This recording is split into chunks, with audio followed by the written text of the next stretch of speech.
오퍼레이션 패턴입니다. 우리가 클래스 안에 두 가지 요소가 있죠.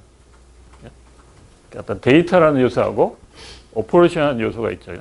오늘 배우는 내용들은 그 오퍼레이션에 어떤 특별한 임무를 준다든지 특별한 어떤 특징이 있는 그런 패턴들입니다.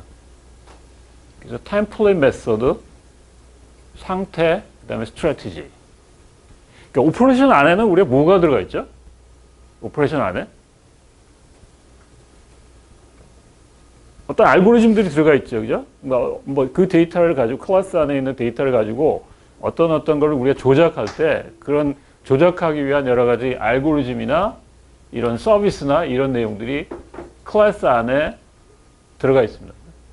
그래서 우리가 일명 이제 메소드라고 하는데 메소드라는 이름은 오퍼레이션이 구현된 여러 가지 버전을 우리가 메소드라고 부르죠, 그죠? 그래서 오퍼레이션을 구현한 거고 그 안에는 알고리즘, 입력을 전달받아서 출력을 생성하는 어떤 프로시저라는 그런 내용이 그 안에 들어가 있습니다.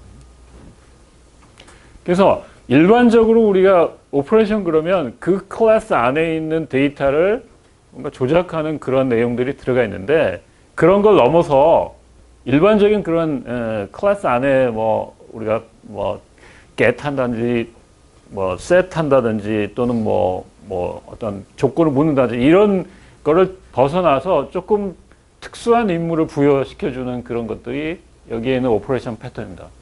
첫 번째 템플릿 메소드. 이거는 패턴 중에 정말 이해하기 쉬운 거예요. 우리가 알고 있는 상속이라는 개념을 쓰는 이유가 잘 그냥 패턴 하나로 정리된 겁니다. 알고리즘을 메소드로 구현할 때 서브 클래스 알고리즘의 일부 단계를 재정의할 수 있게 하여 일부의 단계를 정의를 미룰 때 이건 뭐 어렵게 써 있는데 지금 A 클래스하고 B 클래스를 우리가 잘 보니까 그 안에 공통적인 메소드의 어떤 알고리즘이 있다고 합시다. 그럼 그럴 때 우리가 상속을 이용해서 어떻게 하죠?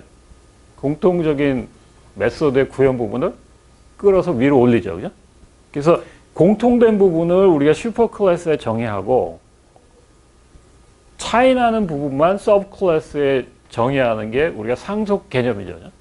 그러니까 그 상속 개념, 그러니까 이 템플릿 메소드는 그 메소드 안에 있는 공통적인 요소를 꺼내 가지고 상위 클래스로 올리는 거를 우리가 템플릿 메소드라고 합니다. 그래서 이거는 나중에 리팩토링 할 때도 이런 얘기가 많이 나와요. 리팩토링에도 이런 것들이 포함되어 있는데 어떤 클래스의 공통적인 어떤 알고리즘 요소가 있을 때 그거를 상위 클래스에서 올려가지고 차이 나는 부분만 구현하는 그런 형태입니다. 그 다음에 상태 패턴은 이제 클래스가 가지는 어떤 상태를 객체화하는 겁니다. 객체화. 그래서 우리 지난번에 우리 메멘토 패턴 했는데 이것도 마찬가지인데요. 스테이트를 나타내는 어떤 속성 같은 게 있으면 그 속성을 따로 떼내가지고 하나의 객체화해서 나중에 어떤 상태의 히스토리를 갖는다든지 그 상태를 어떤 전환할 때 좀 더 쉽게 하는 그런 형태입니다.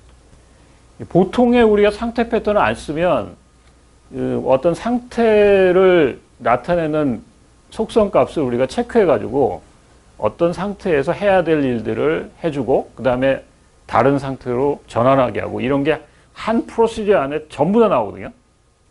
그래서 그거는 별로 우리가 그 프로그램이 컴팩트해지지 않고 프로그램이 되게 지저분해지는데 이렇게 스테이트를 하나의 객체화하면 조금 더 프로그램이 컴팩트해지고 좀 보기가 좋아집니다.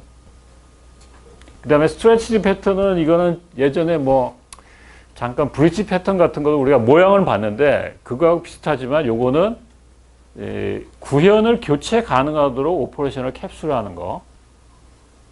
예전에 아마 우리 패턴 소개할 때 아마 잠깐 소개했을지도 모르겠어요.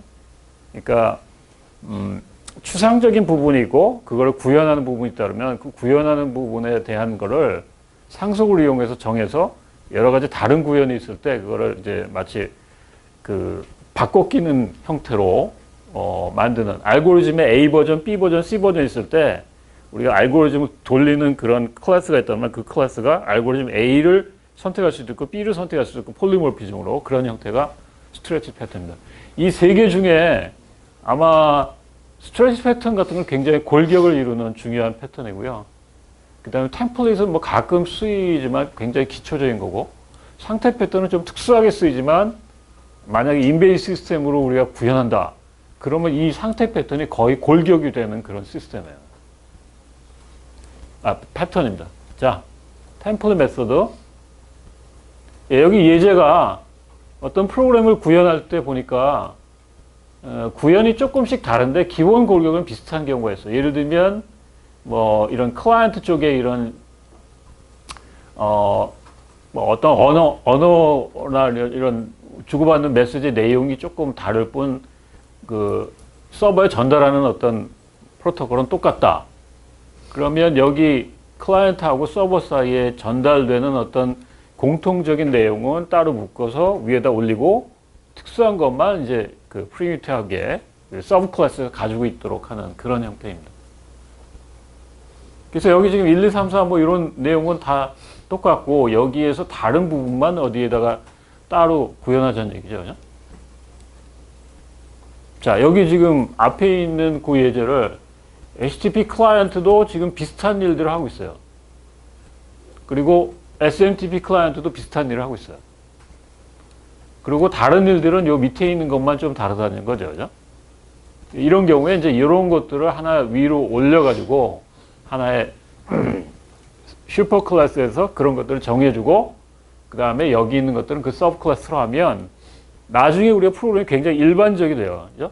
그러니까 여기 위에 이런 식으로 인터넷 클라이언트라는 어떤 공통적으로 우리가 묶을 수 있는 개념이 생기니까 클라이언트를 구현할 때 상당히 제너럴한 클라이언트를 구현할 수 있고 여기 밑에다가 뭐 나중에 여기는 HTTP 클라이언트나 SMTP 말고 또 다른 어떤 새로운 프로토콜의 클라이언트가 생겼을 때 나중에 추가하더라도 이걸 이용하는 쪽은 굉장히 일반적인 프로그램이 되죠. 네, 그래서 이 위에는 이 밑에 있는 것들이 공통적으로 구현된 것들을 모으고 밑에는 사용되는 프로토콜에 따라 달라지는 함수들을 모아서 나중에 이걸 쓰는 클라이언트 입장에서는 여기 있는 일반적인 것과 다른 부분 이게 이제 함께 같이 이렇게 쓰이겠죠. 그죠? 자, 그래서 뭐 템플릿 메소드는 기본 골격에 해당하는 부분을 따로 떼낸다. 공통되는 부분. 그 다음에 프리미티브한 개별적으로 차이나는 함수들은 그대로 서브 클래스에 둔다. 그래서 여기 지금 여기 있는 것들을 우리가 템플릿 메소드라고 부릅니다. 그러니까 이 밑에 달릴 때 얘네들을 공통적으로 이렇게 갖다가 끌어쓰니까 그런 것들이 하나의 템플릿 같이 된 그런 메소드라고 할 수 있겠죠. 이 용어는 이 패턴에서 우리가 고유하게 쓰는 거니까 잘 기억해 두세요. 템플릿 메소드라고 하는 거하고 프리미티브 메소드. 프리미티브 메소드는 이제 서브 클래스에서 차이나게 돼서 우리가 구현해야 될 그런 부분을 얘기합니다. 자, 정리를 하면 템플릿 메소드는 의도가 어떤 알고리즘에 대해서 기본 골격을 상위 클래스에 정의하고 개별적인 함수의 구현은 하위 클래스에 둔다는 거. 그 다음에 알고리즘의 기본 골격을 그대로 둔 채 알고리즘 특정 단계에서 하위에다가 재정의 한다. 그러니까 뭐 객체지향의 어떤 상속의 어떤 개념을 잘 그냥 반영한 패턴이라고 할 수 있겠죠. 그죠? 이걸 모르더라도 아마 상속을 아는 사람은 아마 쓸 수 있을 거예요. 그죠? 그래서 근데 그걸 이제 패턴으로 그냥 이름을 붙인 겁니다. 어떤 때 쓰느냐? 알고리즘 중에 변하지 않는 부분 한 번만 구현하고 싶을 때. 그죠? 우리가 설계할 때 예전에 얘기했잖아요. 변하는 부분하고 변하지 않는 부분을 교통정리를 다른 부분에 두는 게 좋다. 만약에 이걸 한 대 두면 어떻게 해요? 한 대, 이렇게 지금 한 대 뒀다가는 이 부분 중에 여기는 계속 고칠 텐데 이거 계속 다 컴파일 해야 되잖아요. 그죠? 근데 만약에 이렇게 둔다 그러면 이쪽은 변하지 않으니까 그래도 이쪽은 계속 컴파일 하지 않고 우리가 계속 붙일 수 있는 거죠. 그죠? 그리고 클라이언트 입장에서도 얘를 폴리모피즘을 쓰니까 여기에 뭔가 변하더라도 클라이언트가 영향받지 않아요. 그죠?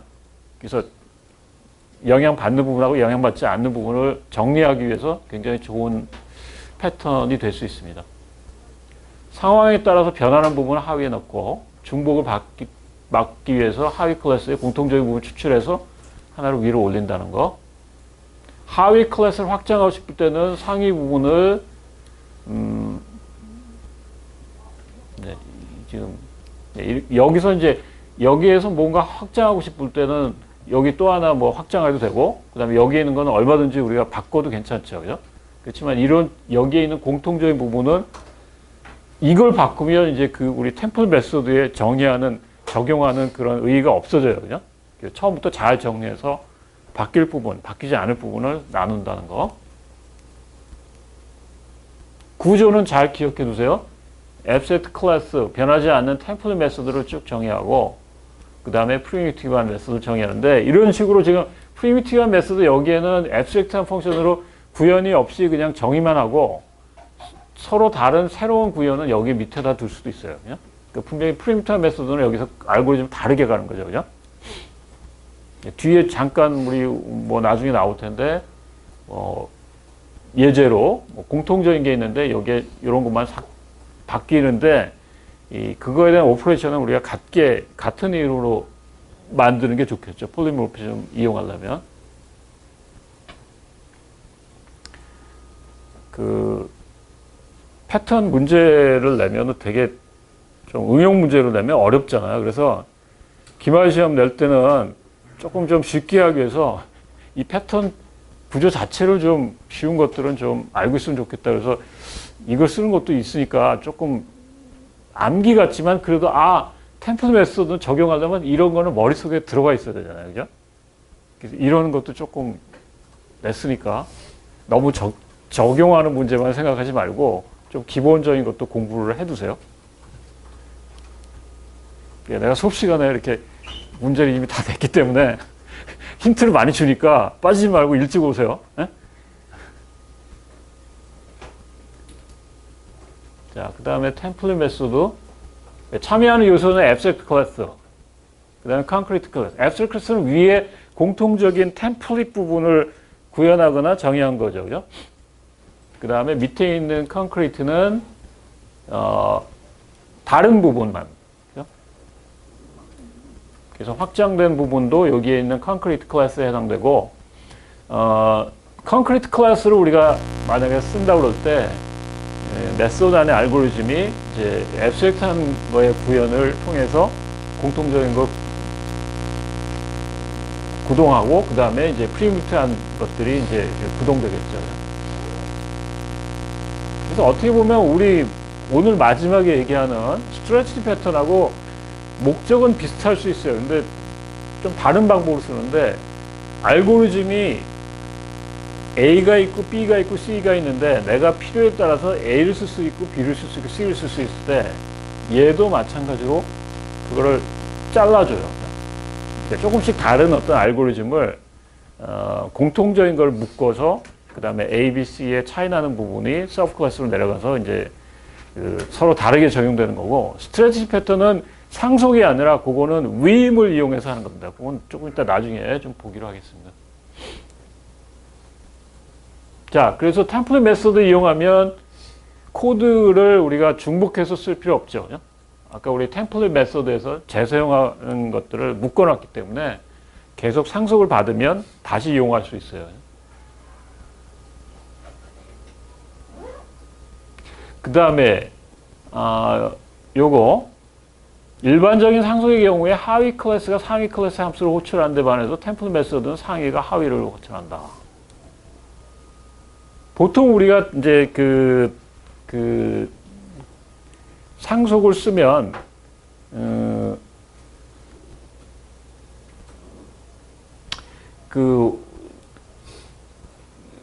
요게 지금 예전에 우리 솔리드 원리에서 우리가 인버티드 컨트롤이라는 원리가 있었죠. 어떤 거였죠? 우리가 어떤 프로그램을 작성해서 어떤 클래스에 의존되는 코드를 만들 때는 추상적인 거에 의존해야 되나요? 구체적인 거에 의존해야 되나요? 추상적인 거에 의존해야 우리가 프로그램이 굉장히 플렉서블해지죠. 그죠? 근데 여기는 지금 거꾸로 템플릿 패턴은 상위 클래스가 하위 클래스를 호출하는 그런 형태가 됩니다.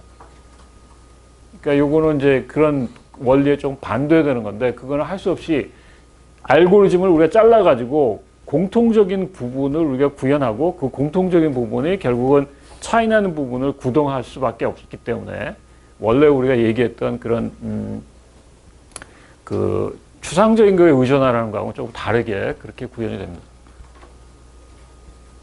그 다음에 아까 요거 얘기했던 건데요. 템플릿 메소드 패턴은 스트레치 패턴하고 목적은 비슷해요. 알고리즘이 여러 개 있을 때 그거를 이제 뭐 여러 개의 알고리즘 중에 하나를 우리가 채택하는 건데, 요거는 알고리즘 전체를 바꾸는 형태고, 스트레치는 요거는 알고리즘의 일부만 바꾸는 형태입니다. 그러니까 지금 요거죠.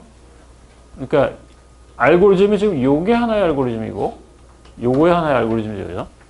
그러니까 일부만 바꾸는 형태의 적용할 때는 이 템플릿 메소드를 적용해야 되고, 완전히 알고리즘을 통째로 갈아 끼우는 형태의 패턴이 스트레치 패턴입니다. 스트레치 패턴은 뒤에 소개할 때 그때 이야기할 텐데, 그러니까 알고리즘 중에 일부만 조금씩 다를 때, 그럴 때는 템플릿 메소드 쓸 수밖에 없고, 완전히 A와 B의 알고리즘이 전체가 다 다르다, 다른 거를 우리가 교체해서 바꿔야 된다 그럴 때는 스트레치 패턴을 씁니다.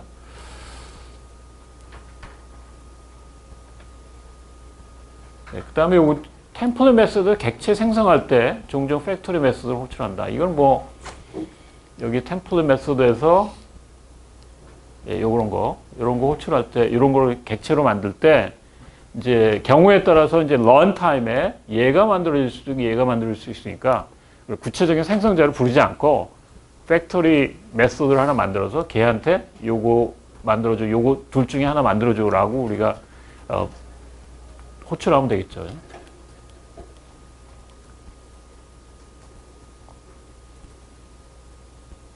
그 다음에 프리미티브 오퍼레이션인 경우에 이제 되게 위에서 호출하는 경우가 많으니까 그 상속에 관련돼 있어서만 쓰게끔 프로텍트로 선언하는 것도 좋은 이 방어막이 될 수 있습니다. 그 대신 공통적인 거는 우리가 퍼블릭으로 선언해야 되겠죠, 그죠? 그래서 퍼블릭 선언하고 그 위에 있는 것들이 이제 제한돼서 호출하도록. 그 다음에 프리미티브 오퍼레이션 수가 많다 그러면 템플릿 메소드 유용성이 떨어진다. 그러니까 지금 프리미티브 오퍼레이션 수가 많다는 얘기는 뭐냐면 이거죠. 얘가 많고 여기 있는 공통적인 게 굉장히 적다는 얘기죠. 그런 경우에는 별로 이 템플릿 메소드가 위력을 발휘하지 못해요. 그러니까 상당히 많은 부분이 공통적이고 일부가 다를 경우에 이제 이렇게 써야 사실 우리가 효과를 볼 수 있다는 얘기죠. 명령 규칙. 그래서 프리미티브 오퍼레이션의 이름을 부를 때 다른 거에 의해서 뭔가 부수적으로 불려진다. 그런 의미로 이렇게 do라는 거를 많이 써요. 그래서 여러분들 코드 보다가 do 뭐라고 썼어. 그러면 이거 템플릿 메소드의 프리미티브한 오퍼레이션이구나 라고 여러분들이 생각하면 좋을 것 같아요.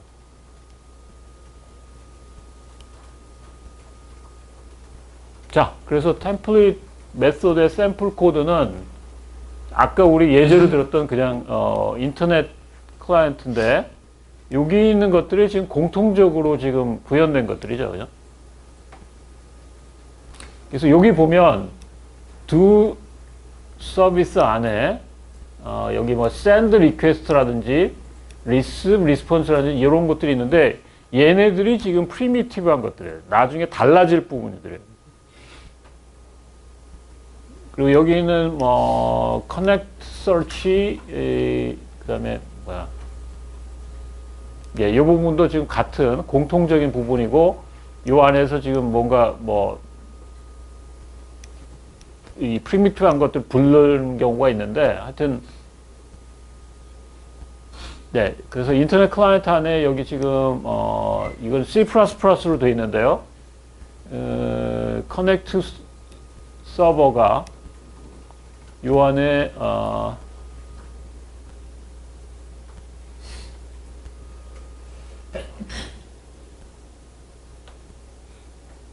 네, 여기 있는 요 커넥트 서버 요게 이제 구현된 부분이고요. 그다음에 receive response가 이쪽에서 있는 요게 지금 구현된 부분이고요. 그다음에 또 다른 그 sub 클래스 HTTP 클라이언트가 지금 인터넷 클라이언트로 상속받아서 써져 있는데 여기 있는 make request하고 process receiver가 프리미티브한 부분이 지금 여기에 구현된 부분입니다.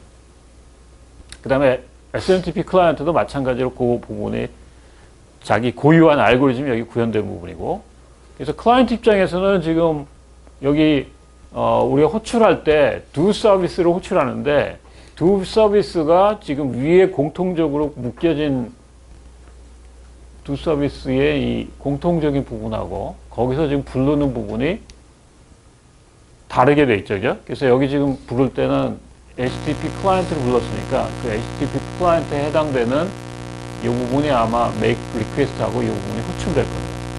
여기서. 네, 그래서 알고리즘의 어떤 전체적인 골격, 템플릿은 같지만 거기서 변경될 부분만, 모델에 따라 변경될 부분만 따로 떼서 서브클래스에 구현된 그런 스타일이겠죠. 그래서 정리하면 사실 이 템플릿 메소드면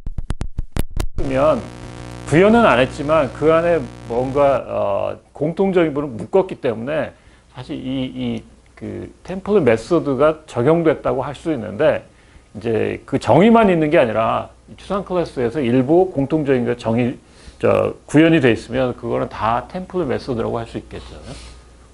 그 다음에 그 프리미티브한 객체를 만들 때 팩토리 메소드가 사용된다는 거.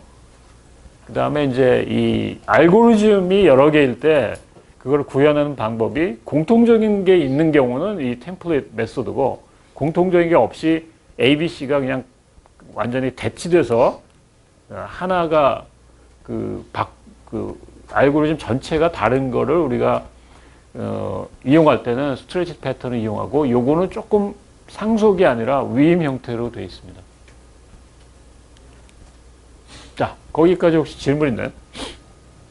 교수님, 네. 그 여기 14쪽? 두 썸띵에서 예.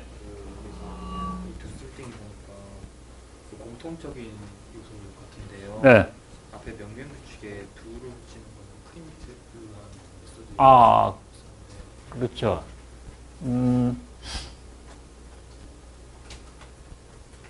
네, 요거는 조금 뭐 다른 이름으로 바꾸는 게 좋겠네요, 그죠? 그래서 여기 지금 여기는 좀 반대로 돼 있는데,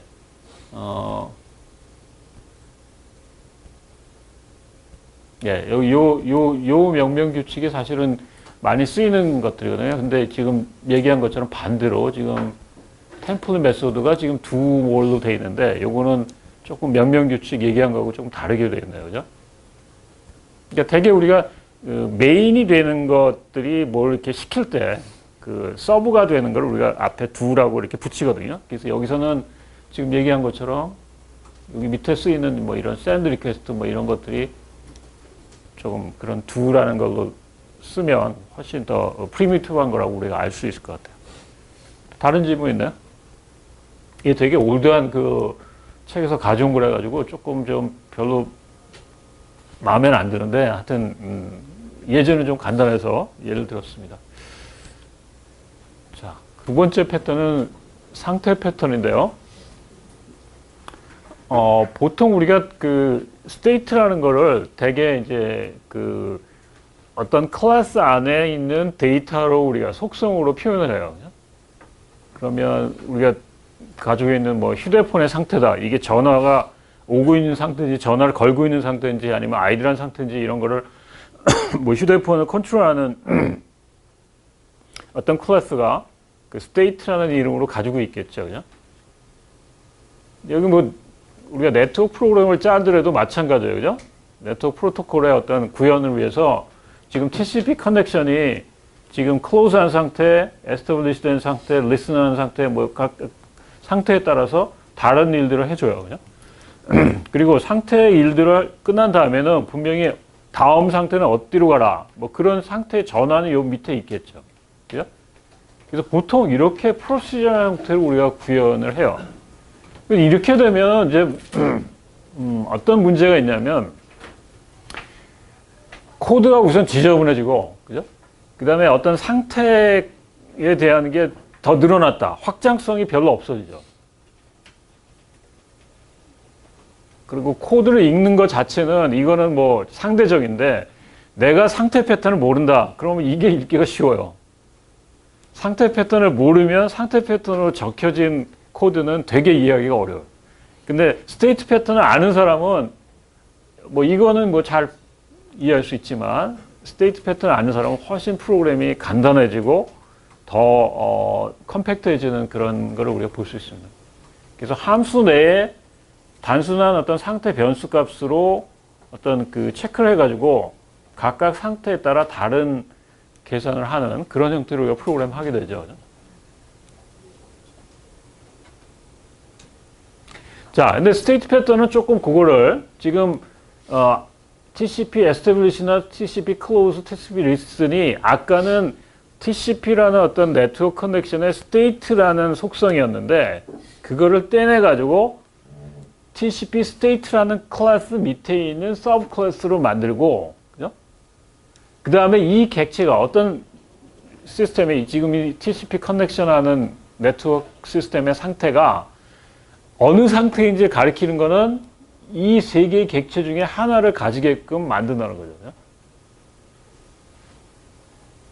네, 그러면 아까 우리 TCP 커넥션 안에서 각 상태에 따라서 해야 될 일들이 지금 여기 있는 이 TCP 스테이트 안에다가 어떤 동작한 함수를 묶을 수 있고요. 이 묶은 것들이 각 상태가 어떤 상태에 따라서 다른 구현을 할 수 있어요. 그러니까 그 안에 들어왔을 때 액티브 오픈이라든지 패시브 오픈이라든지 클로즈라든지 트랜스미라든지 다음 상태로 바꿔주는 건데 뭐 이런 그 스테이트 안에서 해야 될 일들을 묶어가지고 구현시켜주고 각각 상태에 따라서 다르게 구현하면 되겠죠.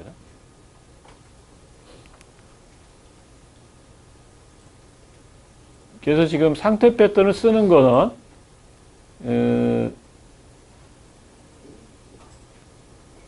네, 그 상태라는 거를 객체화하면 그 객체가 어느 거냐에 따라서 상태가 인식이 시스템이 인식할 수 있는 상태 어떤 상태인지 인식하기가 쉽고 그 다음에 그 상태에 따라서 해줘야 될 일들을 우리가 어떤 한 프로시저 안에 너저분하게 그냥 if 체크해가지고 구현하는 게 아니라 따로따로 이렇게 스테이트 안에서 이렇게 따로따로 구현할 수 있다는 거죠.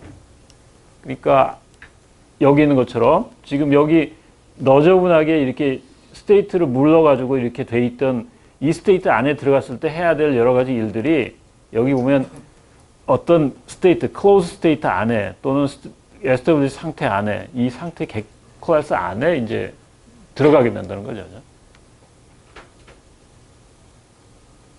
그래서 이제 이 TCP 커넥션의 스테이트는 TCP 스테이트라는 걸로 만들고 이 TCP 스테이트가 여기 있는 아까 우리 여기서 봤던 것처럼 TCP 스테이트가 에스터블리시 상태가 될 수 있고 리슨한 상태가 될 수 있고 클로즈한 상태가 있고 각각의 객체가 지금 거기에 폴리모피즘으로 들어갈 수 있다는 얘기입니다. 요 자리에. 그래서 거기 들어갔을 때 커넥션 되면 이런 일을 해야 돼. 그 다음에 뭐 다른 상태일 때면 그런 일을 해야 돼. 그런 것들이 각각 여기 안에 들어오겠죠. 그죠?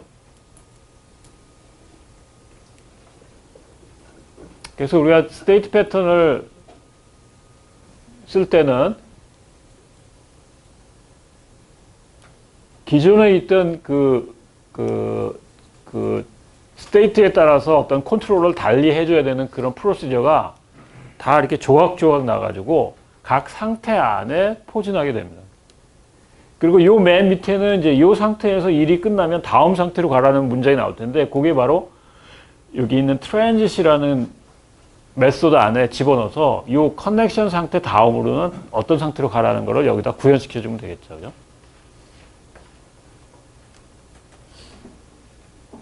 그래서 여기 지금 슬라이드가 뭐 계속 나오는데 뭐 지금 여기 있는 것처럼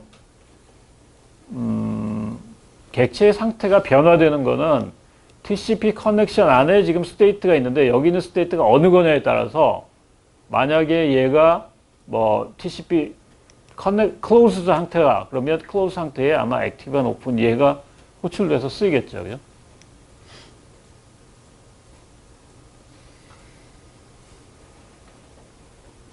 그 다음에 이제 이 상태에서 뭐 다른 상태로 넘어갈 때 지금 여기 있는 TCP 스테이트에서 지금 어떤 상태를 주고 다음 상태로 넘기는 프로그램이 지금 여기 나와 있는데 이런 것들이 이제 여기 이제 어떤 뭐 여기 클로즈 상태에서 다음 상태로 갈 때 지금 현재 T 상태에서 SWS로 가라고 그럴 때 이제 이런 것들이 호출돼서 쓰이겠죠. 그죠? 그래서 굉장히 프로그램이 간단해지면서 컴팩트해지지만 이 사이에 왔다 갔다 하는 컨트롤은 조금 아까 이런 내용보다 조금 어려워질 수 있어요. 근데 객체로 만들면 스테이트의 히스토리도 우리가 계속 추적할 수 있고 훨씬 더 프로그램이 아주 조각나면서 컴팩트해집니다.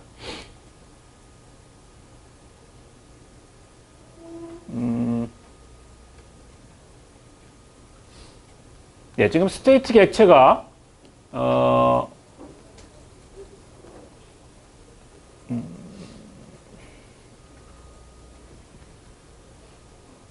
예, 지금 여기 있는 것처럼 TCP 스테이트나 TCP 클로즈나 뭐 이런 것들로 여기 아마 들어갈 텐데 그럴 때 이 스테이트 객체라는 거는 특정 객체 행위를 모아놓은 게 아니라 요거는 스테이트가 될 수 있는 모든 서브 스테이트들의 어떤 어떤 함수 집합이라고 생각하면 되겠죠. 그죠? 그러니까 그 스테이트에 들어왔을 때 무슨 일을 하고 또 그 스테이트에서 나갈 때 어떤 스테이트로 옮겨줘야 되고 뭐 이런 예전에 우리가 UML 배울 때 스테이트 다이그램이 나온 거를 그대로 이제 구현을 해주면 됩니다. 그리고 이제 상태 패턴을 만들 때 주의해야 될 게 싱글턴 패턴인데 예, 여기 있는 요거 요 밑에 있는 것들은 객체가 여러 개 나오면 안 돼요. 그죠? 객체가 한 개씩 나와야 되죠. 그래서 이 객체 한 개를 어딘가에서 스테이트로 우리가 스테이트 객체로 보관하고 있다가 다른 스테이트가 되면 다른 객체로 이제 대치가 되는데 이게 여러 개면 예를 들면 SW 상태의 객체가 여러 개 돌아간다 그러면 얘가 혼란이 많겠죠. 그죠? 그래서 여기 있는 것도 무조건 한 개로 만들어줘야 됩니다. 자, 지금 앞에 나왔던 예제를 종합해서 그린다 그러면 TCP 커넥션이라는 게 이 스테이트를 가지고 있는 마스터예요. 그죠? 얘가 이제 하나의 주체고, 그 다음에 얘가 어떤 상태가 여러 가지가 있는데 그 상태 중에 세 가지 상태 중에 하나를 얘가 가질 수 있다는 거죠. 여기 지금 애그리게이션 나와 있으니까. 근데 그 상태에 들어갔을 때 하는 일들이 여기 있는 뭐 액티브 오픈이라든지 뭐 패시브 오픈이라든지 클로즈라든지 트랜시션이라든지 이런 것들을 이제 그 안에서 호출하게 되는데 여기 있는 호출되는 거는 어떤 상태에 따라서 다른 일들을 하게 돼요. 그죠? 그래서 그 다른 일들은 이 밑에 다 다르게 구현이 돼 있고 여기서는 지금 그 함수들에 대한 정의만 돼 있을 거고요. 그 다음에 여기 있는 change state는 어떤 상태에서 다른 상태로 가게 할 때 그 내용이 지금 따로 그 메소드로 지금 구현된 겁니다. 그러니까 어딘가에 지금 여기 있는 내용들이 여기 있는 change state를 부를 거고 뭐 transit 같은 거든 뭐 어떤 상태일 때 뭐 패킷을 어떻게 보내는지 뭐 그런 내용이 아마 들어가 있겠죠. 그죠? 자, 그래서 스테이트 패턴을 정리하면 의도는 객체의 내부 상태를 하나 떼내가지고 외부의 어떤 객체화하는 거, 스테이트를 객체로 만드는 거. 그래서 어떤 객체 상태를 나타낼 때 우리가 속성으로 나타내는 게 아니라 객체 덩어리로 하나의 상태를 나타낸다는 거예요. 그 다음에 객체 행위가 해당 객체 상태에 따라 달라질 때 이거는 뭐 프로시저라는 것도 마찬가지인데 객체의 스테이트를 체크한 다음에 그 스테이트에 들어갔을 때 해줘야 될 일들 그런 것들이 객체화하니까 그 객체화되는 거 안에 다 컴팩트하게 따로따로 들어가죠. 그죠? 그래서 여기 지금 객체 함수의 코드가 객체의 상태에 따라 조건 문장으로 되어 있는데 이런 것들이 다 조건 문장이 이제는 없어져요. 그리고 조건 문장 대신에 객체화된 어떤 그 분리된 코드만 상태 클래스 안에 들어가 있다는 얘기입니다. 그래서 이게 지금 기본적으로 우리가 알아둬야 될 패턴인데요. 골격인데 이 스테이트를 가지고 있는 어떤 주체가 있어야 돼요. 그죠? 그래서 얘가 지금 컨텍스트고 이 안에서 어떤 상태가 변화가 있는데 여기는 상태 A, 상태 B, 상태 C가 쫙 나올 거고요. 그 다음에 그 상태를 핸들링하는 부분들이 분명히 나와 있어야 돼요. 이 핸들링하는 거는 그냥 이 상태에 들어갔을 때 해줘야 할 일들인데 아까 우리 이 상태에 해줘야 할 일들이 끝나면 다음 상태로 어디로 가야 된다든지 그런 체인지 스테이트 같은 것도 분명히 있어야 돼요. 이 안에. 근데 지금 여기서는 따로 함수로 안 만들고 이 핸들하는 거 안에서 아마 다 구현한 것 같은데 실제는 우리가 그걸 좀 분리하는 게 좋습니다. 그래서 상태 패턴의 구성 요소는 그 상태를 가지고 있는 그 배경이 되는 클래스, 그 다음에 그 상태에 대한 그 추상 클래스, 정의한 일반적인 상태의 정의, 그 다음에 구체적인 상태 하나하나, 인스턴스들.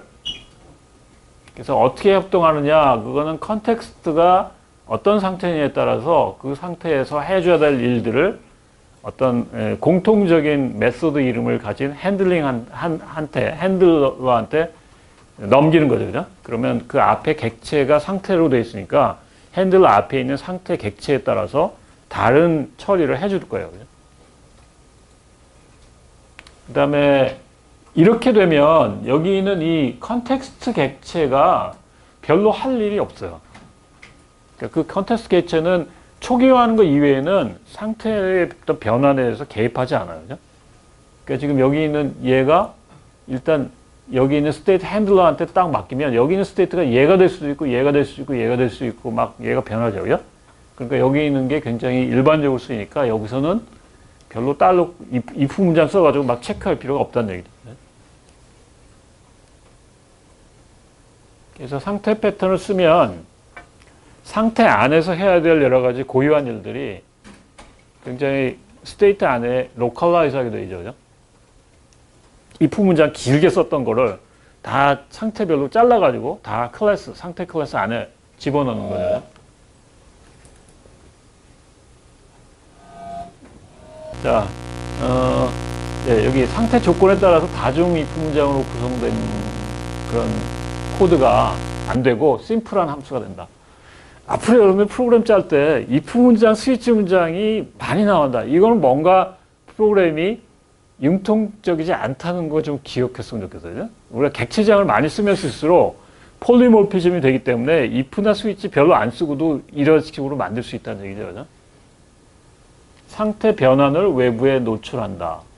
그러니까 상태 변환이 일어나는 어떤 참조 객체가 그 안에 이제 어디에서 어떤 스테이트로 간다 이런 것들이 객체가 따로 이제 이 익스터널라이즈 되니까 굉장히 따로 그 상태 전환에 대한 게 코드에 어떤 분명히 어떤 스테이트 밑에 있거든요. 그러니까 여기 지금 여기 핸들링 밑에 안에 있든지 아니면 여기에 지금 다음 체인지 스테이트 같은 게 있으니까 여기 있는 게 명확해져요. 훨씬.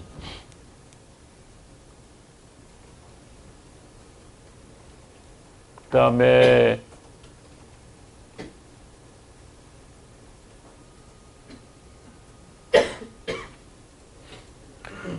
지금 객체 상태가 이제 공유되는 거는 이제 만약에 그 서브 클래스에 있는 그 상태들이 개별적 내부 정보를 가지고 있지 않는다면 뭐 공유할 수 있다고 그랬는데 이거는 그렇게 많이 일어나는 일들은 아니에요. 그러니까 각 상태들이 여기에 뭐 E라고 E라고 공통된 부분이 있으면 뭐 이게 뽑아내서 쓸 수도 있는데 대부분 다 상태에서 하는 일들이 다르다 그러면 여기에 고유하게 구현이 되겠죠. 그죠?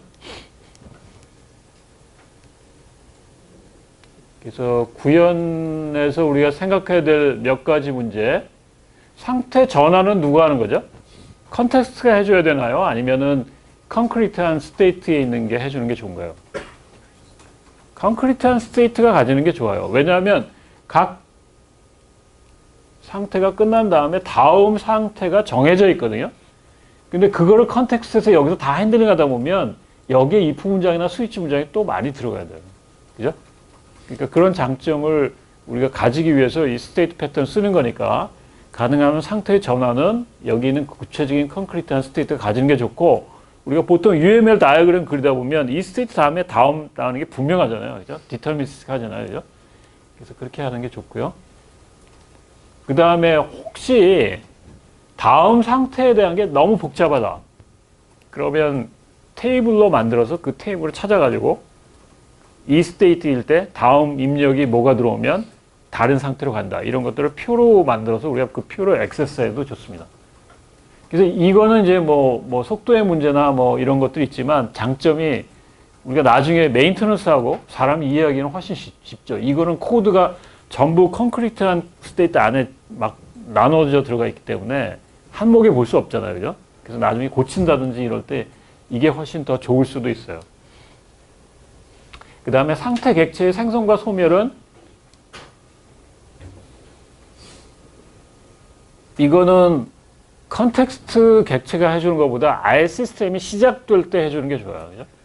그러니까 이 시스템, 인베이드 시스템이 처음 만들어질 때 이 시스템의 상태가 딱 싱글턴 패턴으로 만들어져서 그 상태 값을, 그 상태 객체를, 상태라는 그걸 보관하고 있는 변수가 가지고 있어야 되니까, 생성과 소멸은 시스템이 시작될 때, 그리고 시스템이 뭐 다운될 때, 그때 없애주면 되겠죠. 그죠? 네, 이 사례는 아까 우리 봤던 사례인데요. TCP 커넥션이라는 전체 컨텍스트가 되는 클래스가 있고요. 그다음에 여기 있는 TCP 스테이트가 여기요. TCP 스테이트가 상태를 가지고 있는 거죠. 그죠? 그래서 그 상태 스테이트 안에 지금 여기 지금 TCP 스테이트의 일반적인 그 오퍼레이션들이고, 그 다음에 여기 establish가 스테이트에 상속받은 하나의 상태 인스턴스죠. 그죠? 그래서 그 안에서 트랜짓 될 때, 그 다음에 close 될 때, 그 다음에 여기 뭐 change state 될 때, 다음 상태로 어디로 가야 되냐, 뭐 지금 현재 상태에서 listen으로 가라, 뭐 이런 것들이 지금 코드화 되어 있습니다.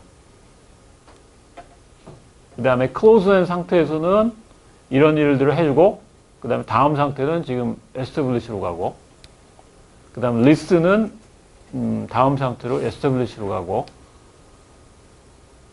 예. 자, 그래서 이 상태 패턴은 여기 뭐 적용된 사례들이 뭐 네트워크하고 뭐 몇 가지 있는데, 인베이디드의 경우에는 아마 객체 지향을 했으면 거의 다 100% 스테이트 패턴을 쓸 거예요. 그래서 내가 가지고 있는 책 중에 인베이드 시스템을 그런 스테이트 패턴으로 해서 C++로 구현한 뭐 예제들이 많이 나온 이렇게 두꺼운 빨간 책이 있는데, 그런 스테이트 패턴은 거의 인베이드에서는 거의 필수적으로 쓰인다는 걸로 생각하면 될 것 같아요. 그 다음에 싱글턴 패턴이 쓰이는 이유는 객체를, 우리가 상태를 나타내는 객체를 유일하게 한 개만 만들기 위해서 그런 거죠. 그 다음에 flyweight 패턴은 지난번에 뭐 어떤 거였죠? 우리 배우는데? 클래스 안에 상당히 많은 내용이 들어가 있을 때 그걸 덜어내기 위해서 하는 거죠. 그죠? 그래서 여러 종류의 스테이트 객체를 공유해야 될 때 좀 덜어내기 위해서 flyweight 패턴을 우리가 쓸 수도 있습니다. 네. 거기까지 혹시 질문 있나요? 스테이트 패턴? 뭐 아주 그렇게 어려운 건 아닌데 좀 특수한 케이스인데, 아마 메멘토하고 잘 비교해보고 또 스테이트 패턴하고 나중에 이제 배우는 커맨드 패턴하고 어떻게 보면 또 유사해요. 그러니까 우리가 그동안에 프로시저하게 어떤 if 체크를 해가지고 했던 일들이 딱 이렇게 그 if 안에 있는 어떤 컨디션에 해당되는 내용들을 딱 추려내가지고 객체화해서 어떤 클래스 안에 담아놓는 그런 형태입니다. 자, 마지막 거는 이제 스트래티지 패턴인데,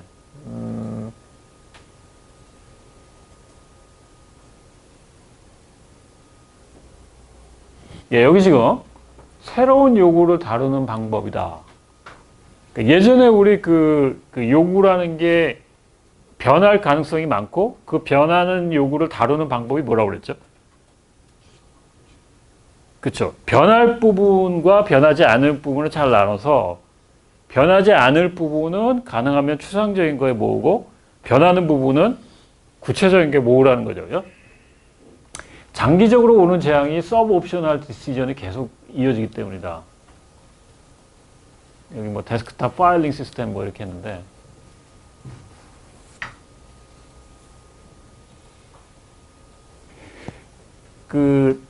이제 데이터를 처리하는 프로그램을 여러분 짤 때 항상 그런데 우리 학교 뭐 저 행정 시스템도 거의 유사한데요. 기본 골격은 상당히 유사해. 예를 들면 여러분들의 커리큘럼, 기본 골격은 유사하죠. 그죠? 근데 매해 조금씩 뭔가 학과의 과목이 추가된다든지 없어진다든지 이래서 수정이 필요한 것들이죠. 그죠? 근데 이거를 우리가 따로 변할 부분과 변하지 않는 부분을 그냥 공통적으로 처리해서 계속 업데이트 하다 보면 여기 있는 것처럼 뭐 계속 우리가 시스템이 일부 조금 수정하는데도 불구하고 컴파일을 처음부터 끝까지 다시 하고 다시 시스템을 빌드해야 되는 골치 아픈 일들이 생깁니다. 그러니까 우리가 소프트웨어 개발할 때 미래에 대한 유지보수, 앞으로 뭐가 변경될 거다라는 걸 미리 좀 예측을 해서 변할 부분은 교통정리해서 따로 모으고 변하지 않을 부분은 따로 정의하는 그런 노력이 필요합니다. 예, 변경을 위한 설계, 지난번 우리 학기 초에 얘기했던 거죠. 인터페이스에 대해서 의존하고 구현에 의존하지 말 것. 우리 인터페이스 패턴 얘기할 때 소개했죠. 그렇죠? 변하지 않을 부분은 인터페이스에 정의해서 그 클라이언트 프로그램이 거기는 인터페이스를 건드리게 하고 변할 부분은 인터페이스 아래 자꾸 숨기라는 거죠. 그 다음에 클래스 상속보다는 객체를 애그리게이션을 이용할 것. 상속이라는 거는 마찬가지로 우리가 변하는 부분을 우리가 다룰 수 있는 방법 중에 하나인데 뒤에 이제 조금 이따 예제가 나올 텐데 슈퍼 클래스에 있는 것 중에 공통적인 것들을 묶어놓고 변하는 부분을 서브 클래스에 묶어놓는다는 거죠. 그죠? 그 다음에 애그리게이션은 뭐냐면 이렇게 어떤 기본적인 거를 하나의 클래스로 모으고 얘가 어소시에이션으로 다른 변하는 부분을 갖고 있게 하는 그런 형태입니다.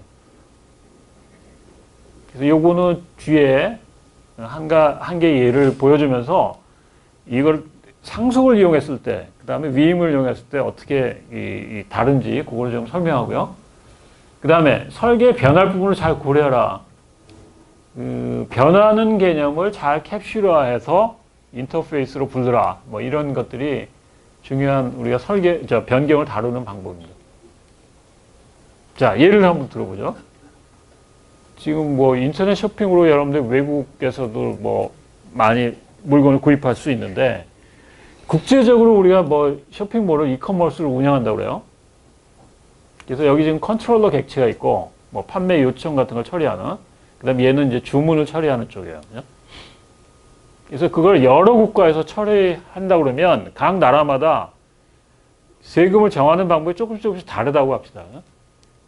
그래서 여기 지금 세일 오더 기능 안에 GUI로 뭐 장바구니에 있는 거를 항목을 찾아가지고 세금을 계산해서 주문을 처리하고 뭐 영수증 인쇄하는데 그 안에 지금 세일 티켓을 만드는데 조금씩 달라지는 부분이 뭐냐면 다른 건 다 똑같은데 세금 계산에서 세금률이라든지 이런 것만 조금 달라진다고 합시다.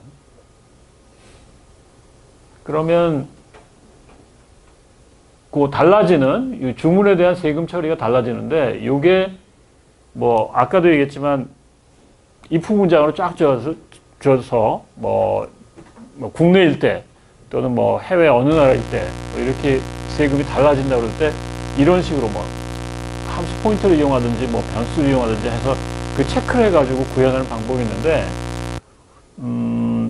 지금 설명할 거는 이 두 부분, 상속을 이용하거나 아니면 위임을 이용하거나. 그래서 스트레치 패턴은 지금 위임을 이용하게 돼 있는데 왜 상속보다 이게 더 좋은지 그게 오늘 아마 핵심 되는 내용일 텐데 그걸 참 설명을 예를 들어서 할 테니까 잘 이해를 해보죠. 요거는 스위치를 이용하는 건데요. 뭐 당연히 복잡하겠죠. 그죠?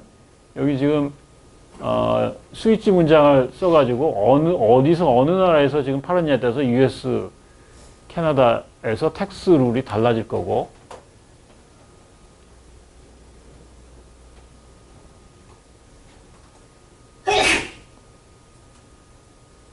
여기 또 뭐 핸들링하는 랭귀지에 따라서 또 막 달라질 거고 그 다음에 뭐 커런시에 따라서 달라질 거고 그죠? 그러니까 뭐 달라지는 부분이 있을 때마다 뭘 집어넣냐면 스위치 문장을 집어넣어요. 그러니까 이렇게 되면 무슨 문제가 있죠? 또 달라질 경우에 또는 뭔가 또 어떤 나라가 추가될 경우에 계속 여기 있는 시스템의 기본 권력이 계속 흔들려요. 그죠? 다시 다 컴파일 해야 되거든요. 자, 그래서 그렇게 하지 말고 또 다른 방법은 상속을 이용하는 방법이에요. 지금 세일스 오더가 있는데 이 세일스 오더에 캘큘레이션 텍스가 있지만 이거를 캐나다인 경우는 요거를 폴리모피즘을 이용해서 다른 형태로 구현한다는 거죠. 그죠? 그래서 오버라이딩 이용해서 그래서 지금 이 슬라이드가 왜 나왔지? 네, 이걸 한번 봅시다. 자, 이렇게 지금 캘큘레이션 텍스라는 부분 밑에 US 텍스인 경우, 캐나다 텍스인 경우 막 쫙 달아요. 그죠? 그러니까 텍스를 계산하는 방법들이 다 다르니까 여기 있는 텍스 어마운트 밑에 다 폴리모피즘 오버라이딩해서 다 다르게 한다는 거죠. 그죠? 그럼 다른 부분은 지금 다 같은데 이렇게 상속을 이용해도 우리가 알고리즘 중에 어떤 변경되는 부분이 있을 때 대치해서 바꿀 수 있어요. 자,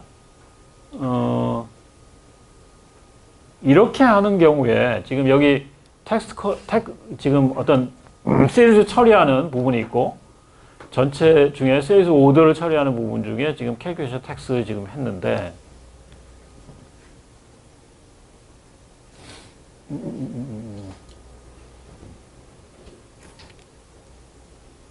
잠깐만요.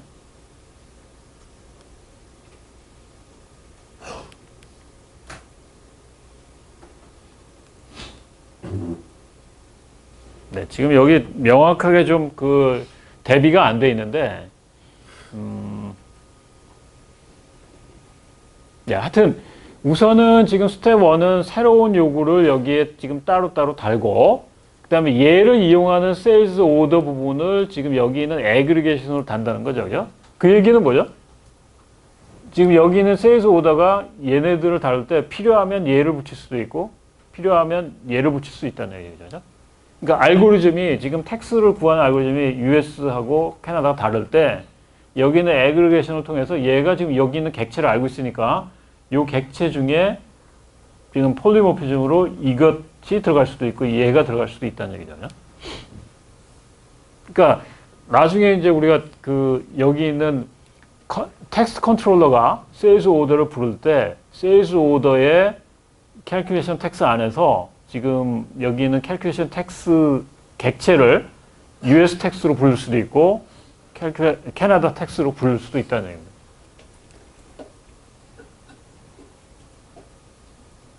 그래서 여기 있는 컨피규레이션을 뭐 바꿀 수 있는 그런 모듈이 있다면 걔네들이 여기 있는 세일즈 텍스한테 어떤 걸로 바꾸라고 할 텐데 하여튼 스트레치 패턴은 알고리즘을 대치적인 여러 가지 알고리즘이 있을 때 이렇게 여러 개의 다른 클래스 하나 넣고 이쪽에서 그 알고리즘을 여러 개 중에 하나를 택이라는 형태의 알고리즘 분류하는 거죠. 그죠? 그래서 그걸 우리가 스트레치 패턴이라고 얘기합니다. 그러니까 알고리즘 차이별로 잘 모아놓고, 그죠? 그 다음에 여기서 우리가 부를 때 더 융통적이 되죠. 그죠? 애그리게이션을 통해서 여기 지금 그 캘큘레이션 텍스라는 요 이름으로 부르니까 그 다음에 필요하면 요거 US 텍스가 달라질 경우에 여기까지는 영향 안 받아요. 그죠? 여기 있는 밑에 것만 우리가 갈아 끼면 돼요. 그죠? 그다음에 혹시 이제 캐나다 말고 또 다른 나라에 우리가 텍스를 붙인다 그러면 여기 하나 붙여도 이 위에 있는 것들은 영향을 안 받겠죠. 그죠? 그래서 스트레치 패턴의 의도는 알고리즘의 패밀리를 정한 다음에 각각의 알고리즘 버전을 따로따로 캡슐화하고 그걸 이용하는 쪽에서 호환성 있게 쓰일 수 있도록 클라이언트가 전혀 알고리즘에 어떤 개가 취했는지 우리가 if 문장으로 구별하지 않고 한목에 우리가 폴리모피즘으로 쓸 수 있다는 게 중요한 장점입니다. 객체가 각각의 알고리즘의 책임을 따로따로 갖게 하고요. 그 다음에 책임에 대한 다른 구현이 다양성으로 명확하게 한다. 알고리즘의 다른 구현이 따로따로 객체에 들어가 있기 때문에 그 알고리즘 다른 거를 우리가 바꿔 낄 수 있다는 얘기죠. 그죠? 그 다음에 이제 같은 알고리즘의 다른 구현을 이제, 요거는 조금 좀 말이 좀 템플릿 클래스하고 혼돈하게 생겼는데 요거는 완전히 얘네들이 공통적인 게 아니라 다른 것들이 여기 구현된 것들입니다. 그래서 일반적인 구조는 클라이언트가 그 알고리즘을 핸들링하는 쪽이고 그 알고리즘 구동할 때 여기 지금 세 가지 스트래티지의 알고리즘이 다르다 그러면 그럴 때 하나씩 우리가 바꿔 끼는 형태의 그런 구현이 되고 있고요. 그래서 요거는 이제 어떤 비즈니스 룰을 캡슐할 때 어떤 정책 같은 게 달라질 때 이럴 때 각각 따로따로 우리가 스트래티지 A, B, C로 따로 구현해 놓고 그걸 쓸 때 하나씩